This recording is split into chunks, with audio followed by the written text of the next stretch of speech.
السلام علیکم ورحمۃ اللہ وبرکاتہ۔ کیا آپ جانتے ہیں رمضان کا مہینہ صرف روزہ رکھنے کا نام نہیں بلکہ یہ وہ مہینہ ہے جس میں اللہ اپنے بندوں کے لیے جنت کا دروازہ کھول دیتا ہے اور جہنم کا دروازہ بند کر دیتا ہے۔ لیکن افسوس، بہت سے لوگ اس مبارک مہینے کی اصلی اہمیت کو سمجھ نہیں پاتے۔ اگر آپ جاننا چاہتے ہیں کہ رمضان کے مہینے میں ایسا کون سا کام کرنا چاہیے جس سے آپ کی زندگی اور آخرت دونوں سنور جائے تو اس ویڈیو کو آخری تک ضرور دیکھیں۔ رمضان کی اہمیت۔ اسلام کا سب سے خوبصورت اور بہترین عبادت والا مہینہ رمضان ہے۔ یہی وہ مہینہ ہے جس میں اللہ تعالیٰ نے قرآن شریف نازل کیا۔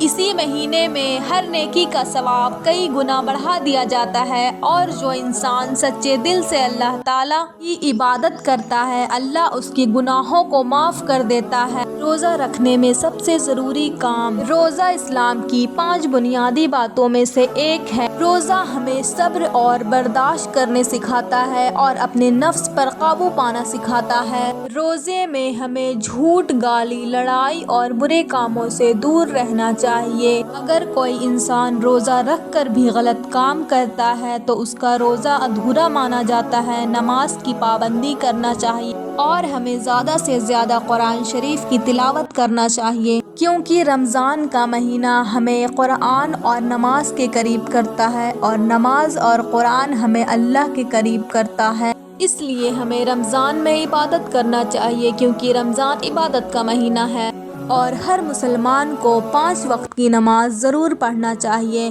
کیونکہ نماز ہمیں برے کاموں سے روکتی ہے۔ اور اسی مہینے میں قرآن پڑھنے کا ثواب بہت زیادہ ہوتا ہے۔ اگر آپ پورا قرآن نہیں پڑھ سکتے ہیں تو روز تھوڑا تھوڑا ضرور پڑھیں اور اس کا مطلب سمجھنے کی کوشش کریں۔